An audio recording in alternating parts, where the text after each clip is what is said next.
After each day on the trails, airing up is the most boring thing we do all day long. So the faster this gets done, the better. Unfortunately for me, everyone else seems so much better equipped than I.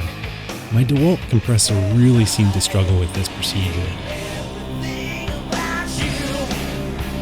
I was always the last one done, and I'm officially done with it. So today I will be installing an ARB twin air compressor. Now the reason I went with the ARB twin is because it has 100% duty cycles. That means I can run this bad boy non-stop, continuously, without degradation of performance. So now instead of being the last one done, airing back up, I will be the first one done. Now I do plan on going to the Dynatrac Dana 44, Dana 60 package with 456 gears, as well as ARB lockers. Because that's in my future, I also decided just to, get the manifold right away. So for now, I'm only going to be using the air out, but it does have these two little grub screws here, and that's where the solenoids for the lockers would go. And I'm mounting this all under the hood of my JK with my Mountain Off-Road Enterprises underhood JK mount. The construction looks pretty good, and I look forward to getting this all installed, so let's get cracking.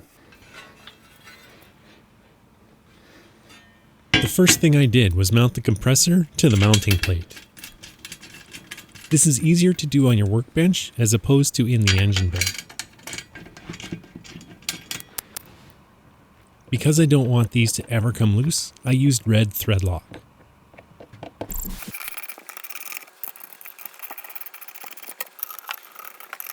The M.O.R.E compressor mount has a nice spot for the isolation switch. It also has a nice spot to mount the manifold, if you're using one. So for now, my isolator switch is staying exactly where it is. Now, when I do get ARB air lockers installed, then I'm going to go to an A-pillar mount like this one, because then I'll have my isolator switch inside the vehicle, plus my front locker switch, plus my rear locker switch, all handy right there on the A-pillar. For wiring up the primary power connectors, you'll have to do just a bit of soldering. I combined both ground leads onto one connector. For the positive leads though, I did mount them onto separate connectors. To keep things tidy, I used some shrink wrap on all the leads. There is a separate power lead for the switch. I spliced this one onto the harness near the compressor. I want power regardless of the ignition being engaged or not. So the kit comes with this rather confusing mob of wires. I mean, ARB's assuming you're going to be using their lockers as well, and that you have their locker solenoids, which is where these would plug into. And then this harness is for all your switches. Now I'm only using one switch, so pretty much 2/3 of these wires are useless to me. So for now, I'm just going to kind of tidy these up, not going to cut them, not going to trim them, just tidy them up, tuck them away, seal them up for when I am ready for the lockers, solenoids, and accompanying switches. Next, I wired up the isolation switch. As mentioned, I am leaving the wiring harness as it came, due to my future plans that involve air lockers. You likely won't need to remove the engine cover, but I did just in case I needed to move some of my AC lines. The first thing I did was mount my primary power lines against my firewall. To be honest, these could probably be trimmed slightly, but to keep the soldering to a minimum, I just left them as is. I secured them with a few zip ties. The lower mount uses an existing stud on the brake booster. You just have to loosen off the nut a bit. This ensures a nice, solid mount for your compressor.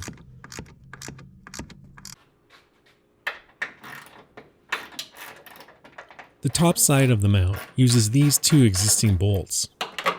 Now I'm just going to drop the entire compressor assembly into place.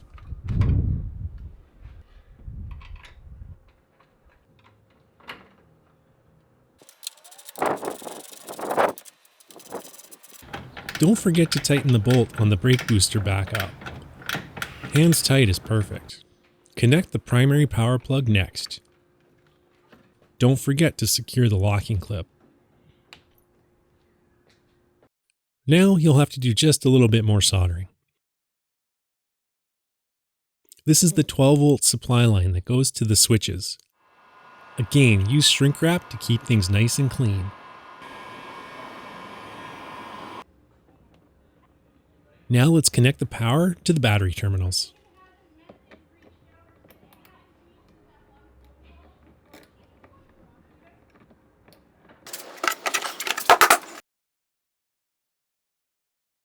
Most people that perform this installation use Teflon tape on all the air fittings. I don't recommend this. For all high pressure air fittings, I use either Loctite 567 or Permatex high temperature thread sealant. Put a thin coat of sealant around the entire thread and then screw the fitting into place.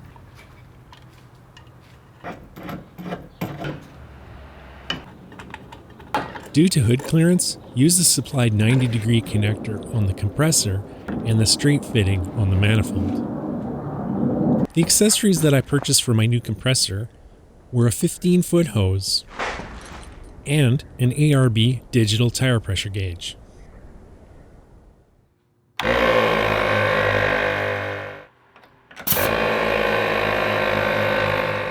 Each of my 35 by 1250 by 17-inch tires took less than 2 minutes to inflate from 12 psi to 32.5 psi.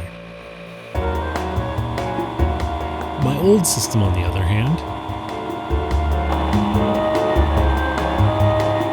took over 10 minutes on the first tire and got slower at each corner.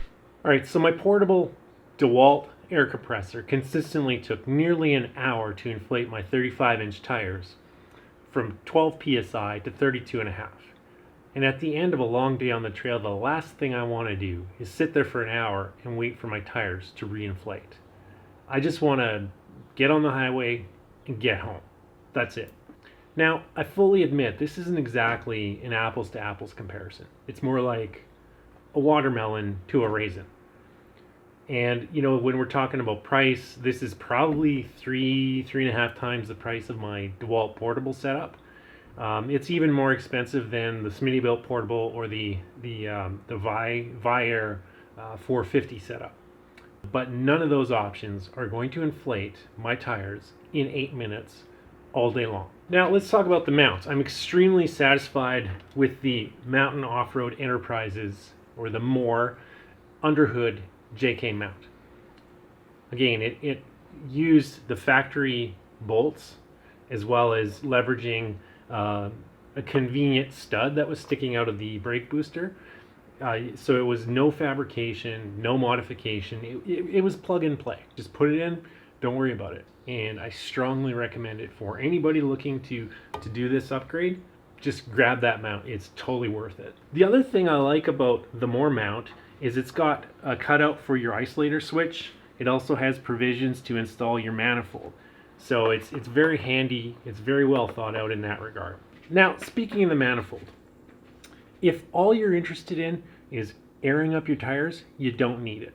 All you need is provision for a chuck mount, because you cannot mount your chuck on top of the compressor. There will be a clearance issue. So you'll have to mount the air chuck where I have my manifold right now. But the nice thing about this mount is it does give you options for doing exactly that. Now, my total install time was about an hour and a half. Now, I did solder all my wires instead of just using a crimping tool. Now, if you are just crimping, you can save yourself a bit of time, but in my opinion, soldering is definitely the way to properly do an install like this. And that is a wrap on the installation of my ARB twin air compressor. I hope you liked this video. If you did, smash the like button, tap the like button, just do something with the like button, and don't forget to subscribe. Also, Ruby and I, we go wheeling all the time. So check out my adventures playlist to see some of our little overlanding trips that we've done over the past couple years. Anyways, I've got a really busy summer wheeling schedule ahead of me, and I got a bunch of trips to plan, so I'm out of here.